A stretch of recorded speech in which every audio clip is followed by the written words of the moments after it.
Welcome to the debate. Today we are tackling, one of the fastest and maybe most profound linguistic shifts we've seen. The way Generation Z, those born roughly between 1997 and 2012, has really reshaped communication through platforms like TikTok, Instagram, Discord, you name it. Language has always evolved, obviously, but the digital age has injected this unprecedented speed into the whole process. And that speed, exactly. That's precisely what makes this transformation so critical to look at.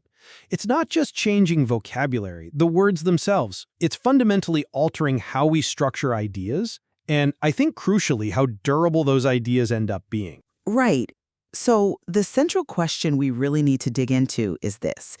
Is this digital acceleration of language mainly an inevitable creative evolution that actually enhances expression? Or does the constant drive toward compression and speed pose fundamental challenges to, depth, clarity, and maybe effective communication in the long run? I'll be arguing that this shift is actually a necessary, resilient adaptation. It's creating new forms perfectly suited to our digital, globalized lives. I see it a bit differently.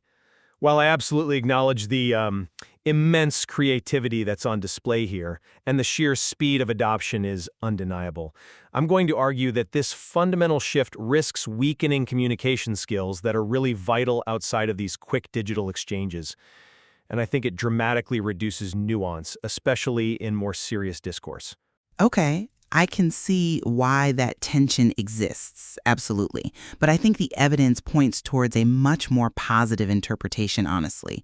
What Gen Z is actively building isn't really a simplified language. It's more like a sophisticated, future-ready hybrid language system. Hybrid sounds, promising, but often in practice, doesn't that mean relying on visual or these abbreviated shortcuts? Precisely when the underlying skill of actually crafting complex sentences might be lacking? See, I disagree that it's about absence. I think it's about expansion and optimization. The integration of visual symbols, emoji, GIFs, memes, they function as really powerful paralinguistic tools. They augment meaning. Think about the simple power of a specific string of emojis after a statement. That sequence can instantly define the emotional context. Is it a joke? Is it serious? Is it exaggerated hyperbole? It conveys sarcasm or subtle enthusiasm much better and certainly faster than a whole paragraph of text often could. These tools provide essential emotional nuance that older text-only communication really struggled with, leading to constant misinterpretations, especially in things like email. So your argument is they're fixing the emotional gap that text created, but they're doing it by sort of moving away from complex text. No, not moving away, integrating the emotional signal directly into the text stream. And what's more, we're witnessing a genuine democratization of linguistic innovation. Those older linguistic hierarchies where maybe editors or academic institutions dictated what was correct, they're being completely upended. Language is now validated through a bottom-up approach.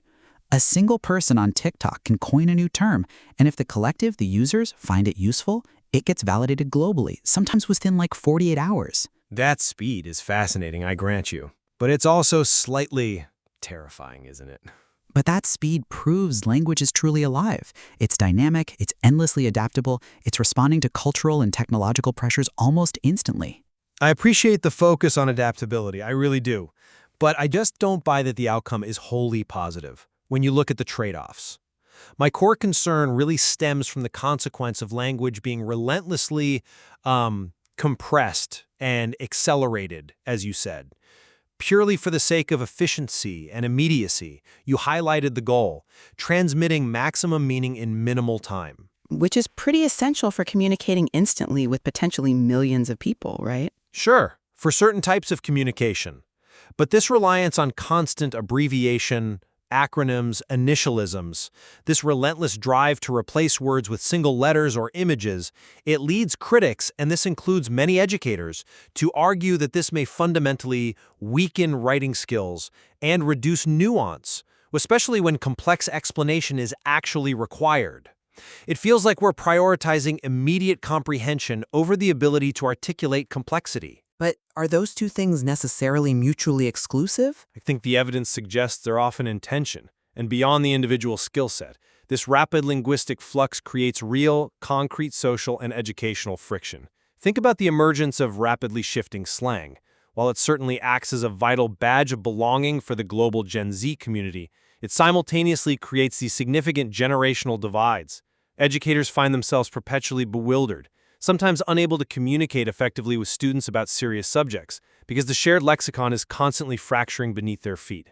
The challenge, as I see it, is balancing this celebrated creativity with the, frankly, necessary demand for clarity and shared understanding. Okay, let's pick up on that idea of compression versus nuance, because this is where I think our disagreement is sharpest.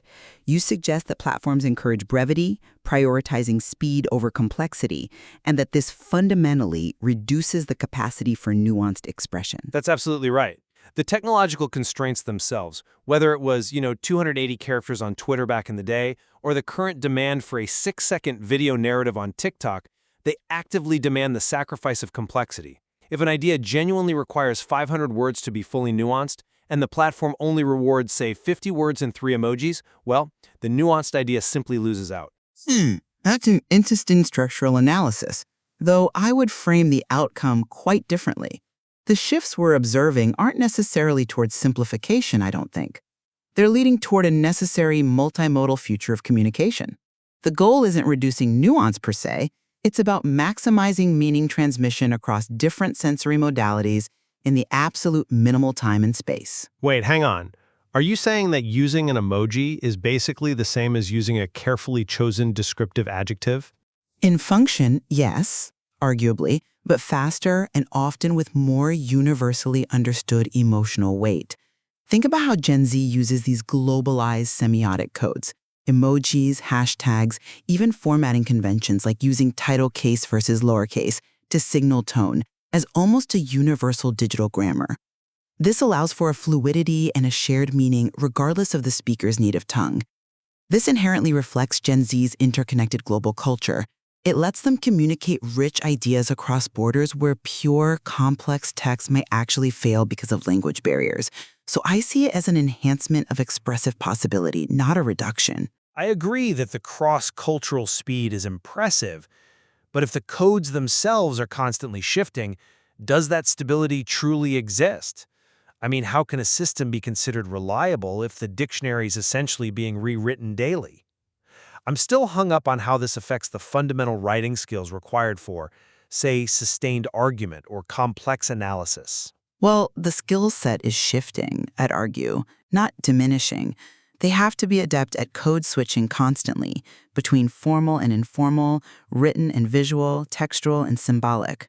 Okay, but that assumes the formal code remains intact and accessible, which brings us to the issue of layered meaning and irony, because this is where I see clarity often just breaking down entirely. Well, I think a key characteristic of Gen Z communication is a high level of meta-awareness. There's an inherent playfulness there. They treat language as this flexible, self-referential resource, and this includes using deliberately misspelled words like friends, small, boy, or repurposing established phrases ironically. Take "it's giving." It's not used literally, but to describe an entire feeling, an aesthetic, a vibe. This kind of deliberate linguistic sabotage almost. I really wouldn't call it sabotage. I think it's highly sophisticated rhetorical play. This layered communication style is an incredibly flexible resource, perfectly suited to the chaotic, information-dense digital environment. It actually shows advanced intellectual agility, the ability to signal in-group status while simultaneously commenting on the inherent artifice of the medium itself. It's quite clever. I'm just not convinced by that line of reasoning, because the sophisticated blurring of sincerity and irony poses concrete, serious challenges for outsiders. Anyone not constantly attuned to that specific, very temporary social frequency might misinterpret the tone entirely, and often does. But isn't that just a natural consequence of linguistic evolution, though? I mean, in-groups have always developed language that inadvertently or deliberately excludes outsiders. That's not new. Yes, but the digital permanence changes the stakes entirely. That's the key difference. The more pressing concern related to this ironic, playful language is that every joke, every ironically misspelled post lives forever online, completely divorced from its original context and intended audience. This playful language, when taken out of context by, say, an HR manager 5 years later, or an admissions officer, or even just an adversarial public online, can lead to severe and long-term misunderstandings or genuinely negative consequences in formal, non-ironic settings. The potential cost of their in-group playfulness is professional or personal failure down the line. I think that's a fundamental challenge of the medium itself, what some call the context collapse of the internet, not necessarily a flaw in the language itself. Every generation now has to learn to navigate this context of permanence, and arguably Gen Z is doing so with pretty advanced agility. They recognize that digital speech is both instantaneous and potentially eternal. Recognizing it and successfully mitigating the social fallout are two very different things, though. Let's move to your claim about democratization and linguistic stability, because the social cost of that speed you mentioned is critical here. While yes, the bottom-up approach is democratic in a sense, the rapid spread and subsequent obsolescence of slang is concerning. Yesterday's trending word quickly becomes today's cringe cliché, often driven by the platform algorithms themselves pushing for novelty. Does this extreme instability, this almost planned linguistic obsolescence, make language less useful as a stable tool for serious long-term documentation and critical discussion, where clarity and commonly defined terms are absolutely paramount? That is a compelling argument, I'll admit, because stability has traditionally been seen as the highest virtue in written language, especially for formal discourse. However, I'd argue the fluidity and globalization we are seeing are overwhelmingly positive outcomes when you view them through a future-focused lens. The data clearly shows Gen Z regularly and organically blends languages. You see English slang merging seamlessly with French phrases like c'est la vie or Spanish phrases like chévere in multilingual group chats all the time. And you think this is practical, not just, stylish? Absolutely practical. Code switching has become both pragmatic and stylish.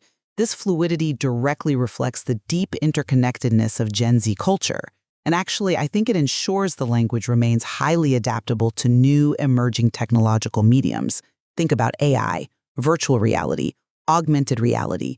These systems rely on sophisticated, context-dependent, and often multimodal input. Okay, so how does fluency in small and it's giving help Gen Z command an AI system more effectively? I'm not quite seeing the link there. Because the current linguistic shift is fundamentally training the human mind to handle massive lexical flexibility and context collapse rapidly.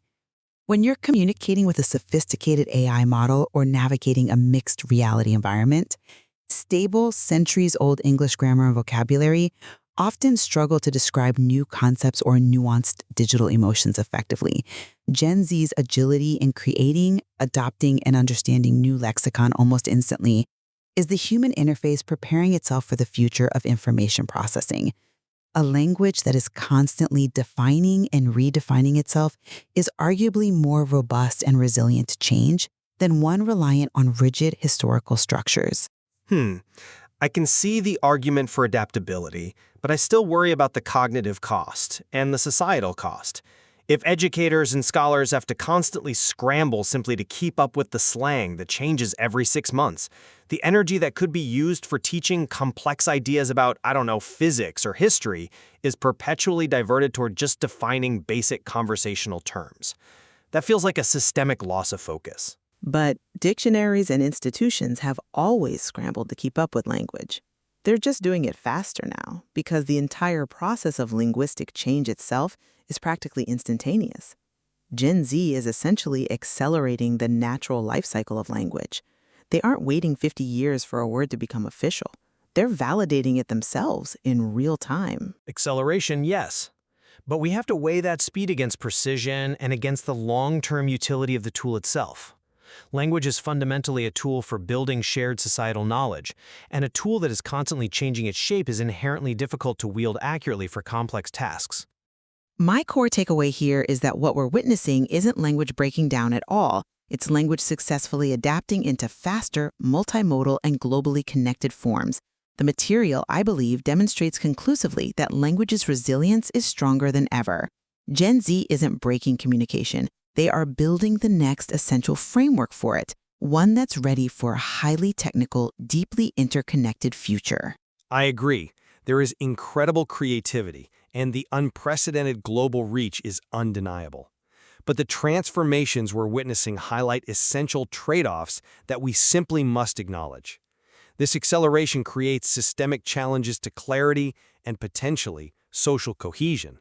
We have to remain aware of the need to actively balance this creativity with clarity and play with responsibility, especially because the digital medium demands a consideration of permanent consequences that the sheer speed of communication often undermines or ignores. The innovations Gen Z brings are, without doubt, fundamentally redefining what it means to speak and write in the 21st century. Perhaps listeners should reflect on whether this dramatic increase in efficiency and global connectivity comes at an acceptable cost to traditional depth, or if the potential loss of essential nuance in formal settings is a trade-off too high to bear for the gains we see in digital agility and expression.